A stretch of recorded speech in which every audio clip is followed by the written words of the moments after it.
എനിക്കൊക്കെ എന്തൂട്ടാ കിട്ടിയോ ഒന്നുമില്ല. എപ്പോഴും മുകളിലേക്ക് നോക്കും. മറ്റുള്ളവർക്ക് ലഭിച്ച അനുഗ്രഹങ്ങളിലേക്ക് ഇങ്ങനെ നോക്കിയിട്ട് അസൂയയോടെ ചിന്തിക്കുന്ന മനുഷ്യരുണ്ടല്ലോ, അത് ഏറ്റവും വലിയ അസൂയാലുവിൻ്റെ ലക്ഷണമാണ്. ഒരിക്കലും പാടില്ല എന്നാണ്. തനിക്ക് ലഭിച്ച അനുഗ്രഹങ്ങൾ മനസ്സിലാക്കണമെങ്കിൽ എപ്പോഴും താഴേക്ക് നോക്കണം. ഞാനെപ്പോഴും എല്ലാ ആഴ്ചയും തമിഴ്നാട്ടിലേക്ക് പോകുന്ന ഒരാളാണ്. പല ഘട്ടങ്ങളിലും പല കേന്ദ്രങ്ങളിലൊക്കെ ചെല്ലുമ്പോൾ, ചില തെരുവുകളിൽ ചെല്ലുമ്പോൾ ദിവസത്തിൽ ഒരു നേരം ഭക്ഷണം കഴിക്കുന്ന ആളുകളെ കണ്ടിട്ടുണ്ട്.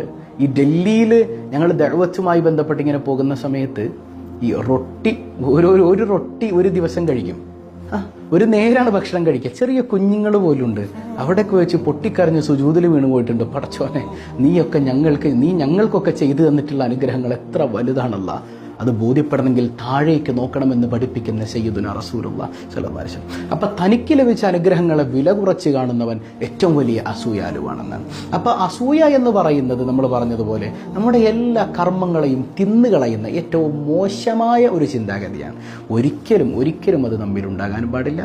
ഈ പറയുന്ന 5-ൽ ഏതെങ്കിലും ഒന്ന് നമ്മുടെ ലൈഫിലുണ്ടെങ്കിൽ പോലും അതൊക്കെ മാറ്റി കറകളഞ്ഞ ഇഖ്ലാസുള്ള ഈമാനുള്ള ചക്കവയുള്ള ലൈഫ് കെട്ടിപ്പടുക്കാൻ ശ്രദ്ധിക്കുക.